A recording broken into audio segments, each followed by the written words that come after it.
We're getting ready to cross the border over into Baja Mexico, and I'm going to tell you everything that we did to prepare. We've never been to Mexico before, and this is a brand new experience for us, so come along as we get ready to cross the border.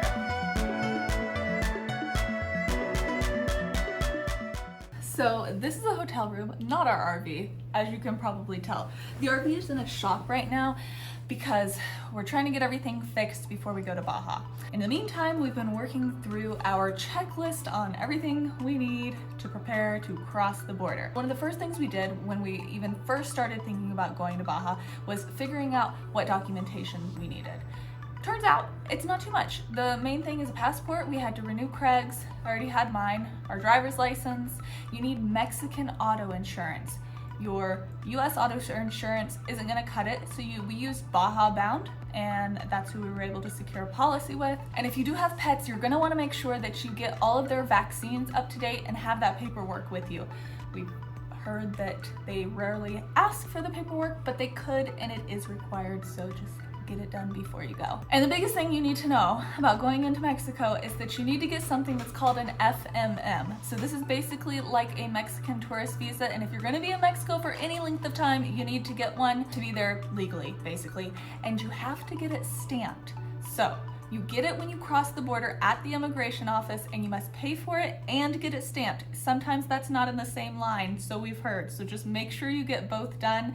And there's also an option to pay online, but from multiple videos we've watched, it seems that everybody has a problem when they try to do it online and end up just having to pay for it again at the border. So we're gonna just try to get ours at the border and hope that all goes according to plan.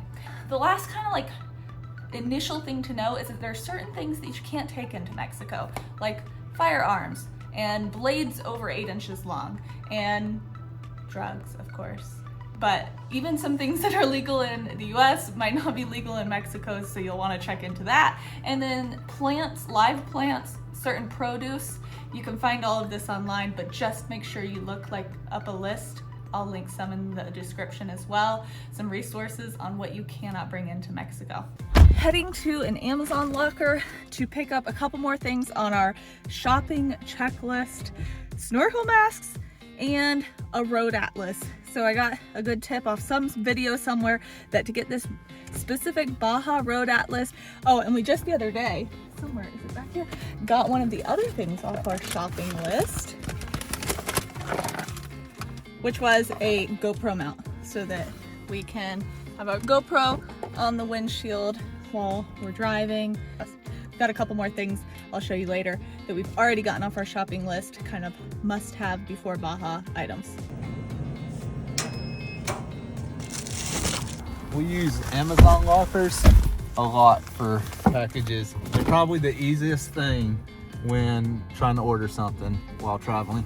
So we got the atlas, and I've suddenly realized that I don't know what I'm doing when it comes to reading a map. I really thought, I was like, this is gonna be good so we can make sure we follow the right roads. And I get it. I mean, I realize these are roads, but I don't think that's gonna be helpful. This is a lot of roads. I think I'm still gonna be relying on Google Maps. But this is supposed to show public lands. It says it shows public lands. So that might be helpful in making sure that we are at the right place. Oh, look, it shows campgrounds and RV parks at places. Okay, I don't think I'm gonna be navigating using this, but it might be helpful. I don't know what I was thinking. I've never used an atlas in my life, and I'm just like, let's use an atlas in a different country. So what I'm working on right now is our Baja checklist, which is this whole document I've got going on. I'll actually leave a link in the description below if you want a copy of our checklist. I'm trying to get all of our documents that we want to have copies of into one PDF that I could just send to a Staples or Office Max or something like that to print out a few copies of. What is going to be in that print list includes copies of our driver's license, our passports, our auto insurance, pet records, our vehicle registration, along with what I'm calling our pulled over document. So I found this pretty cool document from discoverbaja.com, and what it is a document that explains everything you need to know about what to do if you get pulled over, what the rules are, because we've definitely heard about how People get pulled over in Baja and the police officers will try to bribe them or try to get people to pay them directly, when what you're actually supposed to do if you get a ticket is to pay your fine at the police station. And so this document has an English version and a Spanish version so that you can hand it to the officer and let them know that you do know the rules. And it's another reason why it's important to have copies of your driver's license and passports and registration, so that you can hand the copies over and not your real documents, so that they can't be held hostage for a bribe. So we're going to try to be as prepared as we can be.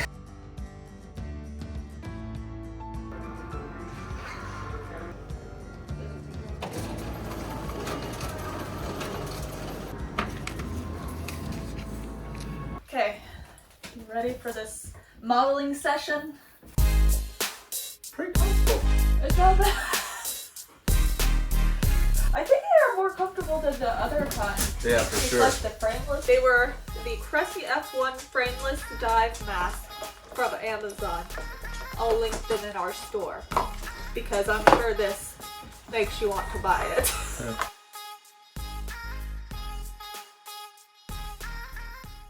We are planning to do a lot of beach boondocking in Baja, so there's a couple things we picked up a while back to help with that. So we bought this air compressor from Walmart. Hopefully it's good. I don't know. We haven't had to try it yet, but when we go on the beach, if we need to deflate our tires any, ideally this will be able to air our tires back up, and so we bought it just in case. We also bought the traction boards in case the air compressor and deflating the tires wasn't enough and we still got stuck.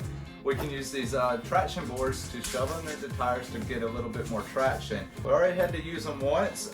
We used them at a boondocking spot in Texas where after a hard rain the ground got real soft, and they work really well. All you do is put them on the ground, kind of shove them under the tire, and it got us out. And we got this water bladder that a lot of people have for boondocking. It just allows you to put water in this and bring it back to your rig. In Mexico, a lot of the places you're going to be getting water from, like the agua purificadas, are small little places that are not big rig friendly. So you want to be able to fill this up and then bring it back to your rig. This one that we got off Amazon is supposed to hold 60 gallons of water, and I'll link it in the description below if you're interested. Another thing you want to do before you head into Baja is go to the bank and get some dollars exchanged for pesos, because cash society in Mexico, you might need to pay tolls, or you just want to have some pesos when you cross. So we're about to go exchange some dollars for pesos. So it turns out we cannot get our dollars exchanged for pesos at Wells Fargo because it takes a couple business days. They have to order them. And then we started calling around to all the places. We called like 20 different banks. Most of them don't answer, by the way. Just do not answer the phone. Anyways, Banks are awful. They're pretty bad. I don't know, but nobody does it. Like nobody does it. Everybody suggested the airport, but even the Tucson International Airport doesn't do it. Anyways, we're driving along and Craig's like, what about that place? It was just like, it said check cashing. I was like, I don't know. So we called him, and then that guy didn't do it, but he said he knows of a place, PLS in Tucson, that does. We called him and they exchanged. So apparently there's one place in Tucson that will exchange your dollars from pesos, and they're open 24 hours, and we're going to be going there soon. Gotta go get us our pesos, sir. It's the most money you've ever gave me. What else?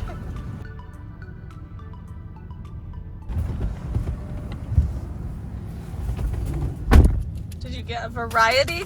Oh my gosh. I can't believe you just did that. It's not fake money. Feels safe. It's the first time I've ever had any other currency other than the US dollar. Did you get any non-500 ones? There's a 50 somewhere. What about 100s? No, and it took them so long to go get this, I wasn't about to ask them to exchange it for smaller bills. Also doing a little bit of shopping at Walmart before heading over to, I don't know, some things are harder to find down there. So we're gonna try to pick up some of our favorites and stock up on some like dry goods, canned goods, our favorite non-perishable food items, so that we're just don't have to try to find them down in Mexico, because I'm sure it will be more difficult.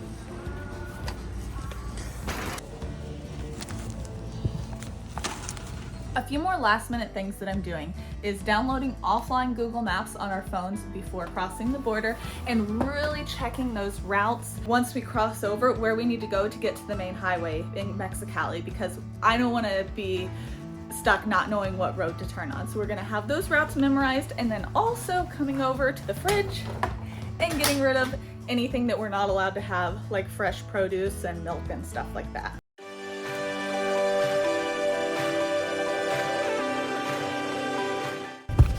We are planning to cross at Mexicali East. We've got all our documents, our passports, our vehicle registrations, copies of everything, our Mexican auto insurance that we got from Baja bound, pet records just in case they ask for these guys. So I think we're officially ready to head to the border.